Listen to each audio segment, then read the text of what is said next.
Are you ready to scale and outsource your business? Okay, let's go. Welcome to the Outsourcing and Scaling Show. I'm your host, Nathan Hirsch, a show where we talk about everything Amazon, Shopify, e-commerce, and digital marketing. Let's get started. Welcome back to the Outsourcing and Scaling Show. I am sitting here today with Stephen Black. Stephen, how are you doing today? I'm doing very well, Nathan. Happy to be here.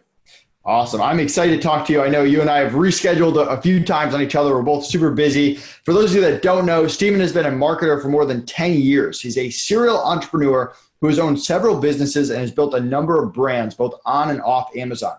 He spends a large amount of his time teaching and consulting for Amazon-based brands and works with companies of all sizes, including several 8- and 9-figure companies. He now runs the Facebook group Unstoppable FBA, which has over 8,000 people that help, and he helps people become amazing Amazon marketers. You've probably seen him around if you're in e-commerce or in the Amazon space, and we're going to talk all about that. But first, let's take a gigantic step back. What were you like as a kid growing up? Were you a straight A student? Were you a rebel? Did you always know that you wanted to be an entrepreneur?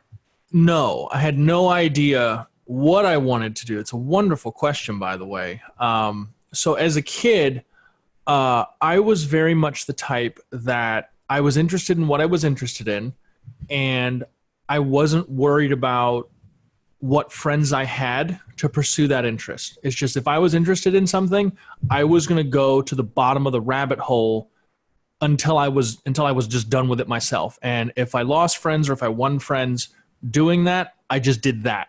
So, if it was when I was younger playing baseball, or if it was, a certain subject that I was really, really, really into, I would do it. I mean, like as an example, in high school, when everybody else was busy playing sports, I went nose deep into competitive bodybuilding, actually. Wow. So I was the guy in high school that was, always at the gym, always minding what I was eating. I wouldn't go out and party. I shaved my legs and I competed on stage. And, from there, I actually got into dancing, like ballroom and salsa and all that kind of thing, kind of dancing. And it ended up being a career path for me once I got out of high school. It was just, right off to the races with that. But that was me as a kid. I whatever I was interested in, whatever, caught my eye and tickled my brain, I would investigate it, and I wouldn't worry about anything else aside from that. It's just how I am. I think a lot of people getting into entrepreneurship do care what people think. And I think that's something that, I can tell that you really don't. I really don't either. I was selling baby products on Amazon for years and people thought I was crazy. Where does that come from? Is that something that one day you cared and then one day that light switch went off? No. Personality? Is that something that people, how can people accomplish that? Okay. So for me, I actually have had to provide for myself for quite a long time. I came from a very, very bad upbringing, is the way we're just going to leave that there. There's a lot that went wrong on the family side. And so I had to very quickly figure out what I was going to do for me, because all of the things that you would normally think, like going to your sporting events and whatnot, you'd say, okay, well, I want my family there to support me.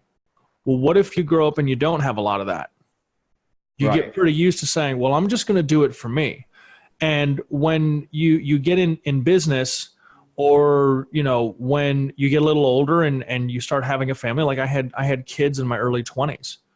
I was like, okay, I have to provide for them. Nobody else's opinion matters to that end. I'm not going to try to appease anybody else but that. And when you get into business, you have to think other people's opinions, unless it's your customers, are not going to pay the bills. And moreover, there are 7.5 billion people on the planet.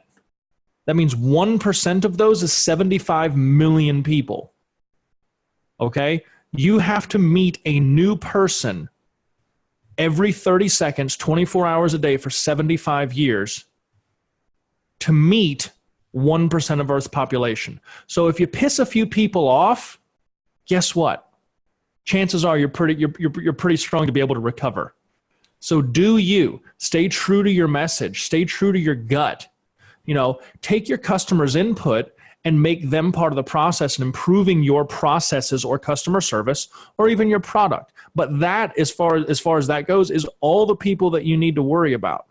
Everything else is replaceable. I love it. I think that's great advice. I'd love to hear how you got into Amazon, how you got into e-commerce, how you built your first brand. Can you tell us a little bit about that story? Yeah, sure. Absolutely.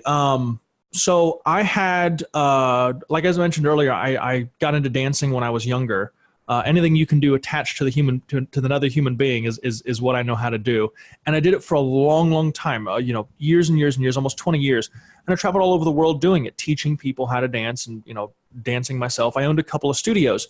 But the problem was, I was married to the studio. I couldn't be dad. I couldn't have a life. I couldn't vacation because I was so concerned about making sure the studio ran. Even when I had other teachers under me to take the load of the lessons to be taught, I was married to the studio. And so, I had other business owners that were students of mine, and they were like, how are you getting so many people in here?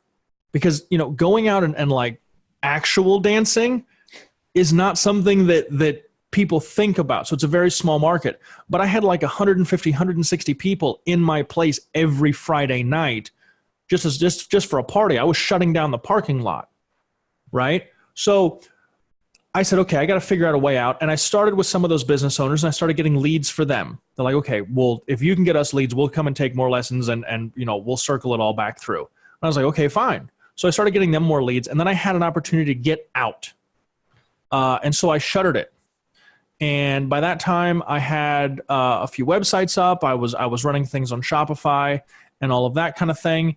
And I've been investigating Amazon for 3 or 4 years at that point, but I never really jumped in because I couldn't give it as much time as I wanted to.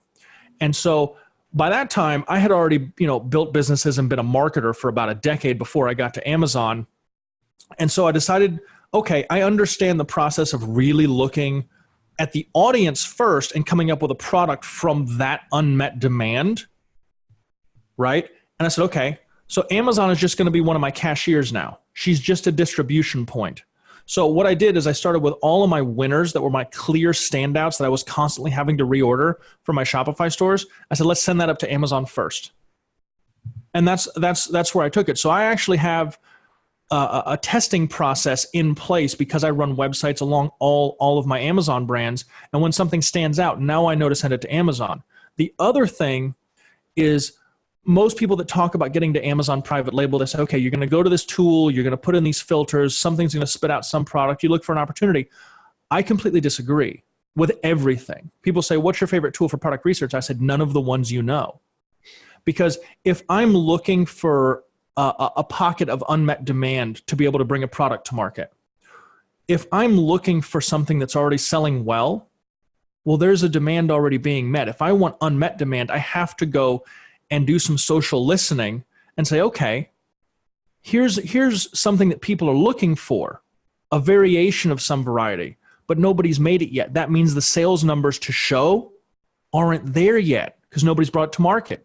Let me work on that. Let me poke at them and ask questions. Hey, if I took this and added this or changed it this way, what would you think?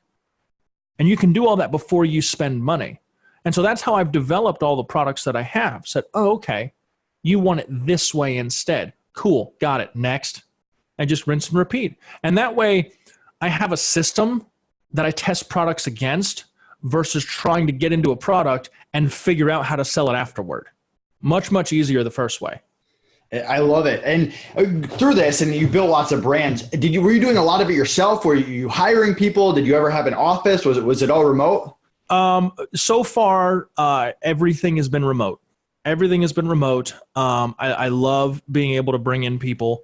And I always think of hiring for me comes down to time management, not just cost management. A lot of people hire out of cost management first. And I'm big on time management as well. So for me, we figured out, okay, this is the 1 or 2 things I need to handle every single day that keeps the business moving forward. Everything else I need to figure out how to offload.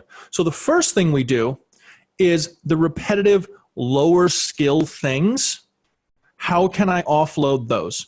And what I do is, instead of just saying, okay, I need it done this way, and the person doing it is just, a robot that breathes, so to speak, I say, look, this is what I'm looking for. This is kind of what I need done. This is the idea for the process, but if you can make the process more efficient, do it. You own the end result. And I try to pay people a little better, because it incentivizes them, and I give them a little more freedom to say, this is the direction I want to go. You do that. If I'm even something simple as dictation, if I hammer out some voice notes, I'm like, look, I need you to type this up for me.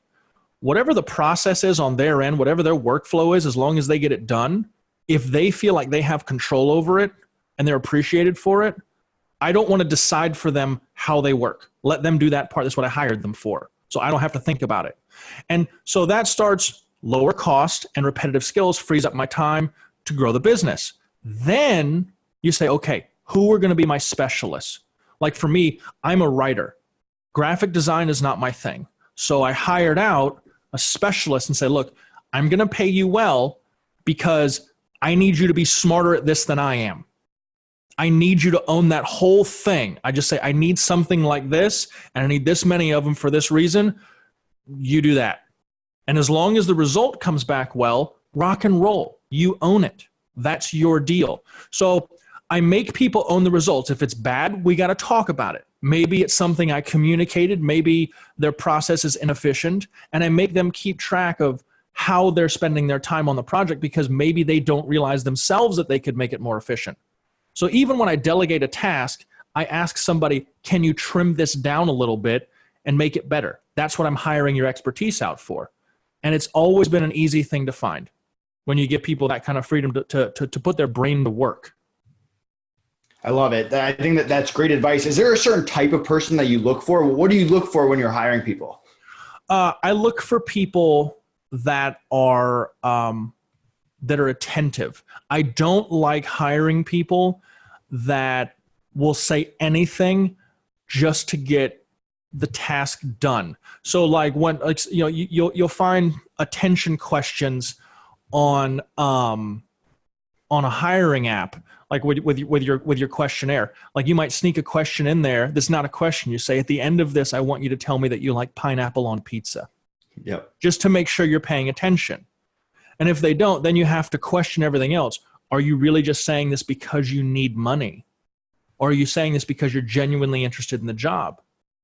You know what I mean? And I try to give people an avenue to be dead honest with me. And I also try to squeeze them into a position of contention, because I want to know how they're going to act under pressure. I want them to be able to tell me that I'm wrong about something and that they see a different way.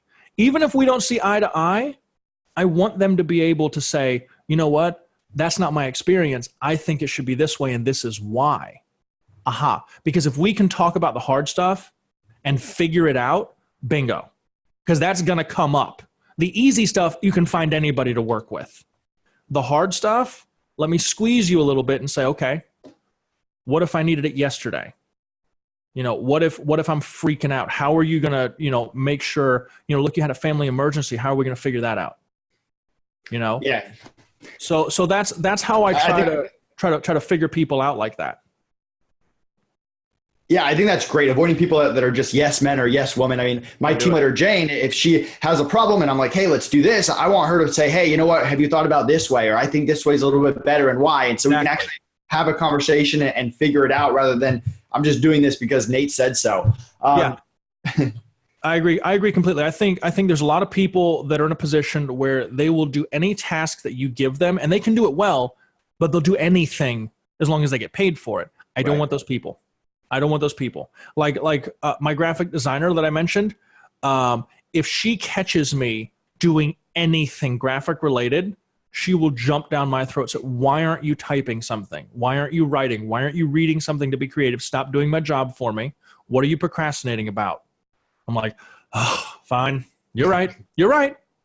Fine. Off I go. Or if I come to her with a bunch of new ideas, she'll tell me, come back next week, because she's busy making our next seasonal sales stuff for our ads. She's like, nope, get out of my face. Go away. Can't talk to you for a week, babe. Get out of here. I'm like, oh, All right, all right, all right. You're right. I'm going to go do me. I'll come back next week. I told you to handle that first. You're right. You own it. Love it. But that's the idea. So I'm kind of the idea guy, but I take input from my team and I allow myself to be wrong. And when you do that and you don't think you have all the answers, everything grows because you stay in your lane of genius. And that's what the business is hinged around. And that's how I try to hire people. I love that. A lot of great nuggets in there. I mean, staying within your core competency, focus on what you're good at, and surrounding yourself with other people that will take that initiative and get it done.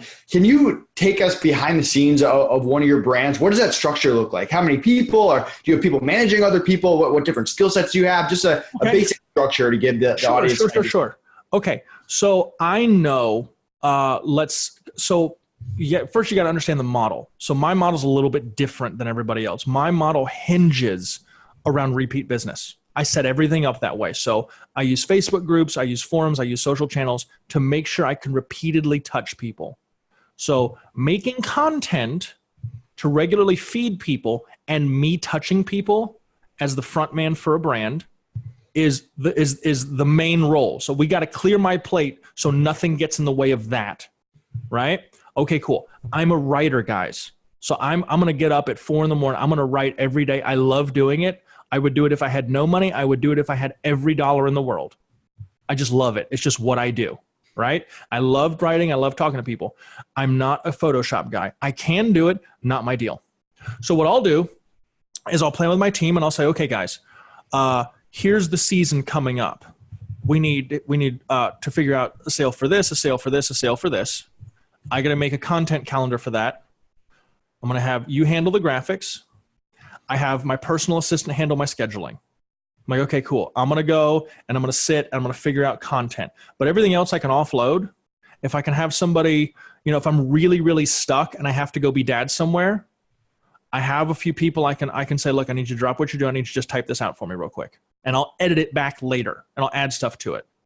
Because if I'm out and about, I'm in the car driving somewhere with one of the kids, I'll rattle off something in like a phone video, hand it to my assistant. She'll get it to a typist. We're done. That way it still moves. You know what I mean? Because I have an idea. But yeah, usually I have my graphic designer. Sometimes I will bring on people to watch the ads, but usually I'll watch the paid ads myself. Usually I'll do that.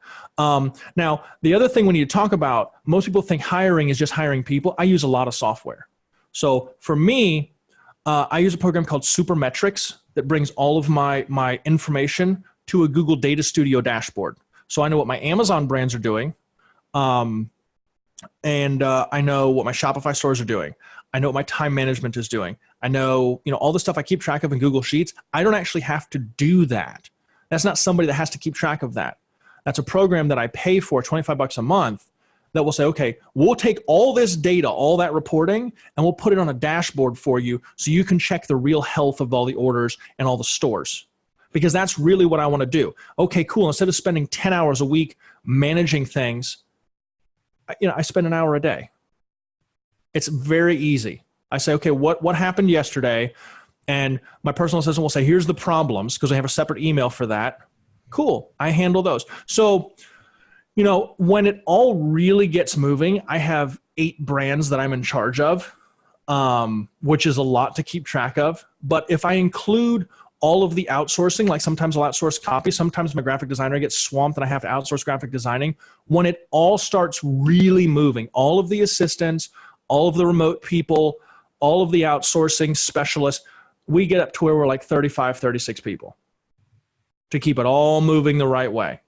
And that's including full-timers, part-timers, remote timers, the whole bit. Can we run on less than that? Yeah, we can run on as little as 7. Wow. But that stresses everybody out. But we are a well-oiled machine because we'll say, okay, here's the team meeting. We're going to have this on this day. Everybody gets their projects. Go. And we can talk on the back end if need be. But there's a book that I advise anybody to take a look at that really will help people. It's called Clockwork by Michael Michalowicz. And there's a time management thing in there called the 4 Ds, right? It's how you spend your time. And it will help you figure out what the main role you should have in your business to make it survive. and then how to transfer other tasks to other people and how to hire out people for that. Like when you should start hiring people for different things. Because the goal is not to be more productive and to cram more crap in the same time window. It's to get more done in less time so that you have free time as a business owner. That's what we're really after. And honestly, I think people work themselves to death because they don't take time to plan, what would I do with my free time? If you don't have any idea what you would do with your free time, which is the goal of being an entrepreneur, you're never going to make free time. Like ever. So you got to define that. And so that book spells it out. It's a very, very easy read. It's an exercise you can go over. And that's honestly what I do with my team. So I have my time management that I keep track of. And my graphic designer, sometimes we'll have 4 or 5 people under him at a time. Right? Well, her. I have a him for another brand. I have 2 of them that work, different brands. She's the main one though, and he's in charge of 2 of the 8. But anyway, let's say it's one of my print on demand numbers. I'll say, okay, we have 4 or 5 people under you here. I don't want just mine. I want to know what yours is, and I want to know what that department's is. How are you spending your time? Are you spending too much time meeting with each other to decide what direction to go? Are you spending too much time doing versus saying, how can we make the system better? Because that's going to tell me the health of the company and what maybe we're overdoing and not spending enough time considering our growth opportunities. Maybe we're not addressing inefficiencies enough. So if you keep track of it in each little department and then company-wide, it makes operational scaling much, much easier. And guys, here's the trick. If you want to scale a business, do not worry about spending more money. That comes as a byproduct. You have to be able to build in risk capacity in both the people and the amount of work they can handle and how many assets you're actually selling. It's risk mitigation. When you increase capacity for risk, now you can worry about scaling because even if you fail, you're still making profit. Even if I take on more work, I still have people with work capacity. And like with a service-based business as example, a lot of people are like, yeah, we're crushing it, so to speak. We're making money. Okay, what happened? What would happen if I gave you 50 more clients in the next week and a half? Right. What would you do? Do you have a plan to operationally scale and say, okay, I know where the tasks would go? If you don't have that, you're limiting yourself. So I would say having an operational plan and scaling your capacity for work will naturally bring you more work and more money. And it doesn't mean more stress and more time involved. That means you can provide for other people. Like I know a buddy of mine started a graphic design company like 3 or 4 years ago, and now he has like 60 something people underneath him, all remote. And they're still looking to hire more people. It's bananas. But what we did is he knows how to operationally scale. If they get more work, he says, okay, I need more of this type of person and this type of person and this type of person. But if you don't know about that, well, man, oh man, you're in trouble. Right. I love that. I want to transition into building a brand. I mean, that's what everyone's focused on with an Amazon business now. I think both you and I were there back in the day when that didn't really matter on Amazon, although it sounds like you were doing Shopify and other stuff at the same time where I was just on Amazon. Yeah. What do you see that's working now when it comes to building a brand? Okay, so building a brand, you need something, okay? Building a brand, you have to have content that directs how people feel about your brand. You have to have community, or where's a place where people are going to talk about your brand. Okay. And then, beyond that, you have to be able to make offers to people, and you have to have customer service to back that brand up. A lot of people, quote unquote, build a brand, but all they're doing is, drop shipping with a sticker from the Amazon warehouse, because they're not making an effort to work an audience. That's not building a brand, right? Building a brand means when I see that label, when I see that name, I have a certain feeling associated with it. We've all been taught that, Ferrari is luxury supercar. Why? Because they have content for us to consume and they shape our opinion with it. Because there are communities of people that have Ferraris, and that's what they talk about. That's a brand. If it was just some box with a sticker that looks like all the other, products on Amazon, it's not a brand. You don't have customer service. You're not directing the conversation. You're not shaping people's opinion. You're not leading them in to buy. You're not giving them more reasons to buy. You don't have a place where people can talk about it. You're not making conversation. That's not a brand. That's white label drop shipping. Right. That's really what it is.